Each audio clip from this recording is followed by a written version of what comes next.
Are you a member of a riding club, an MC, or any kind of an organization involving motorcycles, such as I am with Guardians of the Children? If you are, there's a certain amount of responsibility that comes with being a full patch member, an appointed position, an officer, anything like that. Um, I want to talk a little bit about that. We're going to focus on one particular position and just go over some of the do's, the don'ts, and how to make things a little easier if you happen to be the road captain. So stick around.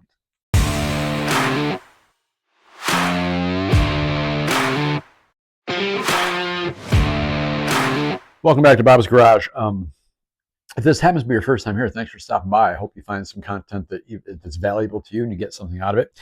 One of the biggest challenges creating these videos is finding something to talk about that you actually care about. So hopefully this will work. And a few things I want to get out of the way is that I don't know everything, and I don't I'm not pretending to know everything. And then I'm trying to create content that you care about. So that's out of the way. And then I'm going to talk about my experience in different organizations that I've been a part of, different clubs, organizations, all that. And you may be a part of a different organization who has your own. I mean, most are going to have a book like this that's going to be either you're going to call it your bylaws or your constitution, something that you use to guide you as an organization. We have our constitution, which and when I sat down to become a prospective member, I was told this is your Bible. You learn this, you live this. We don't deviate from this. These are the rules that we follow. So I've been pretty diligent in reading this, learning about it, and trying to find out all I can so that I can be the best member that I can. So any questions that you have, refer to your bylaws, your constitution, or your officers. If there's anything that I've covered here that may be different than the way you do things. Not saying my way is better or worse, just this is how we do it.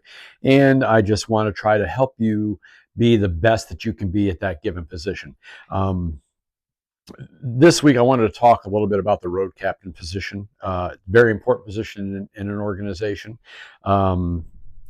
You're basically, when you're doing a group ride, first of all, you're going to organize that ride, and then you're basically in charge of the safety of the members that are going to be riding in that ride and any visitors that you have. So that's your responsibility. So don't take it lightly. Make sure that you know what you're doing and you do a good job at it. So what I have done is I've put together a list of that based on experiences that I've had over the years and some stuff from the AMA that I threw in there too, just on how to be the best that you can be. Because what I have found is most organizations or clubs, you have like a mission statement or something that is your main goal. You can't focus on that if you're dealing with other nonsense. Okay, you've got to have your house in order, as my wife says. Have your house in order so you can focus on what's important. For us, our mission statement is and I'm going to read this so that I don't mess it up. Now, I should have it memorized, and I've got 99% of it memorized. I apologize. But the mission of the Guardians of the Children is to recognize and react to child abuse and educate the public to do the same, to serve as advocates, to provide strength and stability to families in crisis, and be an answer to the prayer of an abused child or teen for courage, support, and protection. I do get the courage, support, protection confused with the stability and strength. I get those a little mixed up. That's the other reason I needed to read it. But that's our goal. That's what we focus on as an organization. We can't do that if our house isn't in order, if we're focusing on nonsense that has nothing to do with this. This is what we need to focus on. So let's flip the page here. I'm in my Constitution and binder. I put together, and what I'm going to be reading to you from is not part of our Constitution. This is nothing to do with GOC. I created this. I have submitted it to our chapter president for his review. I haven't heard back yet. I know he's on vacation, but I at least want to go over some of the roles and responsibility of the road captain. It's not just, yeah, I'm road captain, here I go. And that's the other thing too. A lot of times with an organization, I've seen this in other organizations. Member B, you want to be the road captain? Sure. Okay. Here's a little patch upon your vest as road captain. There you go. You're road captain. There's no guidance. There's no education. There's no guidelines of what you need to do. And no one's going to succeed in that situation. And what should happen, in my opinion, is the person who is holding that position should mentor the person coming into it, and that's what I'm trying to help out with. So let me get a drink here because I'm going to be talking, and So, in our organization, the road captain is appointed by the chapter officers. So it's not an elected position. Um, road captain, not only are they appointed when they choose their crew, their road crew, they're a part of that selection process, but that's done with the officers. Normally, the sergeant at arms oversees the road captain and the road crew, and they are a part of choosing the road crew. When you're choosing your crew, you want your best, most seasoned riders because you've got to be a good rider to do this. You really do. So you're going to need to, before you can assemble a crew, you need to get to know your people. You need to ride with them, both out on the highway, on back roads. Go to the parking lot, set up some cones, do some slow speed maneuvering, make sure that they're good riders, make sure that they're worthy of being on your road crew. Again, it's a very important position. People's safety is in your hands. You need to know what you're doing. And then once you've assembled your crew and your board, your officers are all happy with the people that you've selected, you've ridden with them, you feel confident. Now it's time to get ready to plan a ride. Okay, so it's going to be your job, you and your crew, to get out there and make a route, find a route. We have a fall ride, a spring ride, and we get out there and we put this ride together. And that's the road captain's duty. He's going to lead that ride. He needs to know it. The road crew needs to know it. They need to get out there and ride it.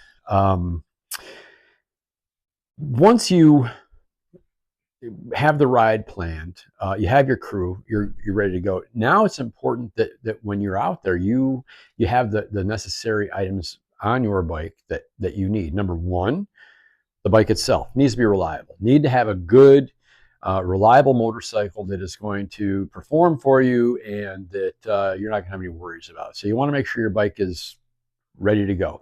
Make sure that the tires are filled. Check all that stuff. Check the tires. Do a T-clock inspection. Check all that. Make sure you got a good first aid kit. They're not expensive. You can get them on Amazon for next to nothing. All three of us, my wife, my son, and I, we all have first aid kits in our saddlebags.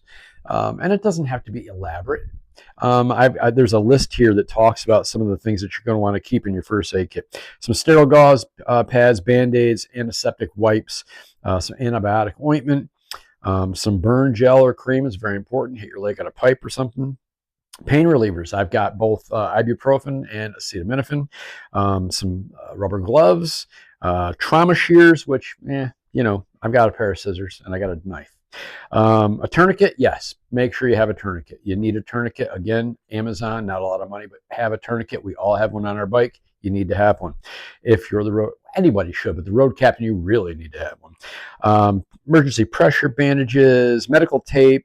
And, I've got some antacids on there. I've got some allergy medications on there, just so that when we're out, if I've got a member that has any kind of an ailment, I can help them, to a certain extent. I'm not a rolling ER, but I've got stuff that they can help. So make sure you got a first aid kit. The other thing that you're going to want is a tool kit. Nothing worse than being out on the road breaking down and, you got to wait for someone to come help you. Now, a lot of things you are required to do that. There are certain things you can fix on the side of the road.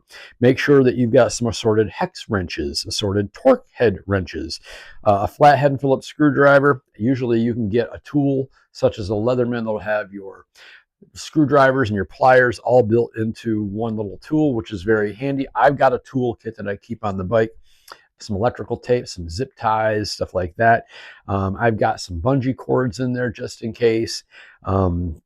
Maybe some glow sticks. Glow sticks are good to have. If you break down, you can set one behind the bike to alert people that the bike is broken down.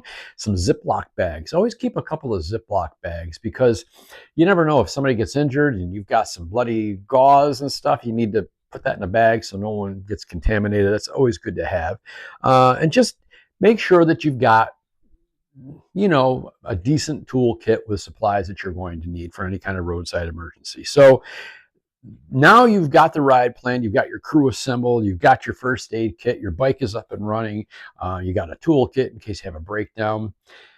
Now it's leading that ride. That's where the rubber meets the road, in my opinion, because now you got to get out there and do it.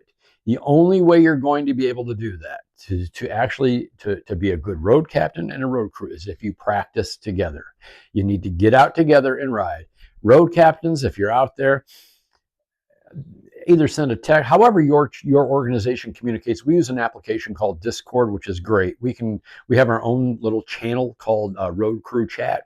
The road captain can post in there, road crew, we're going to do some practice riding on Saturday at 2 o'clock. We're going to meet so and so. Kickstands up at 2:30. Be there. And if you're on the road crew, then you be there. It's a responsibility.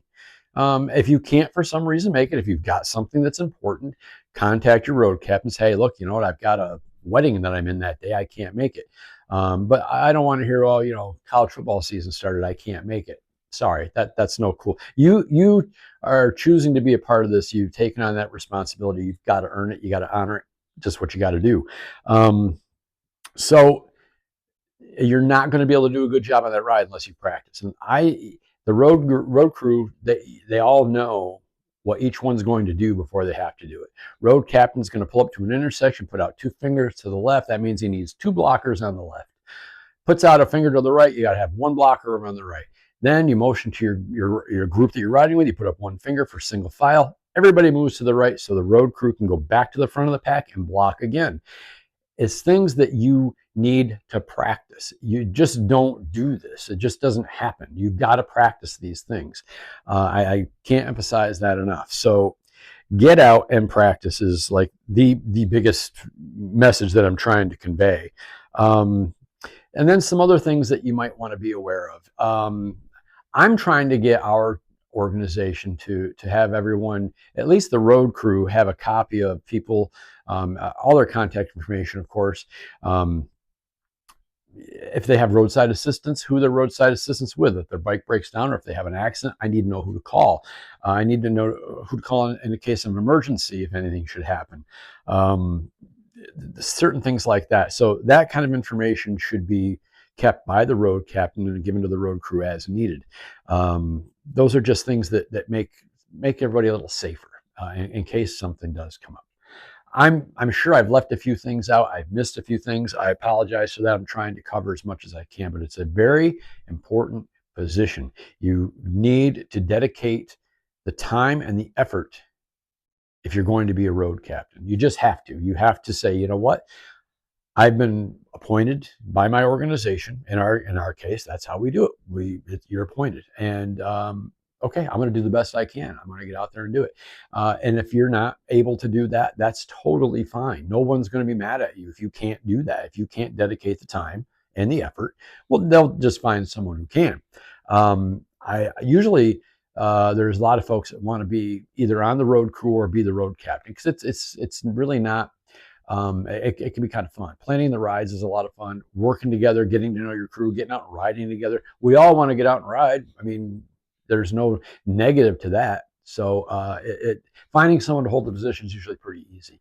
I've done it several times, and so I'm not interested in doing it in the future, but I am part of the road crew for now. And so if you're interested in that, let your officers, especially your sergeant at arms, because that's who should be overseeing that group, let him know that you're interested. Again, I may have missed a few things. Obviously, any ride always show up with a full tank of gas. Just try to keep the group at a manageable size. We do rides, our spring and our fall ride are the Child Abuse Prevention and Awareness ride, the CAPA ride. Those can get pretty large. So you really want to make sure that your road crew is at the top of their game. For those rides that are that large, you may want to consider contacting your local law enforcement agencies and having police escorting, because that can really come in handy. In that instance, then your road crew is really just going to ride and participate. They're not going to do much. Law enforcement is going to block all the intersections for you, so you don't have to worry about it. So consider law enforcement to do that if you do have a large group. So keep it to a manageable size, but that usually isn't a problem in organizations. You don't have that many members. Make sure you got all the stuff that you need. your first aid kit, your toolkit, knowledge of what to do, when to be, where to be, and you're only going to get that by practicing. So I think I've pretty much beaten the dead horse on practicing, so I'm going to let that go. But I do want to, if you have any comments on what your organization does or what you think might be different than what I've said, please comment down below. I'd be happy to hear it. It may be something that I want to add to what I'm working on here. So, the weather is beautiful. I was already out riding once today. I'm probably going to get back out because it's absolutely beautiful outside. Hopefully the weather is good where you are. So ride safe, ride often. I will see you in the next one.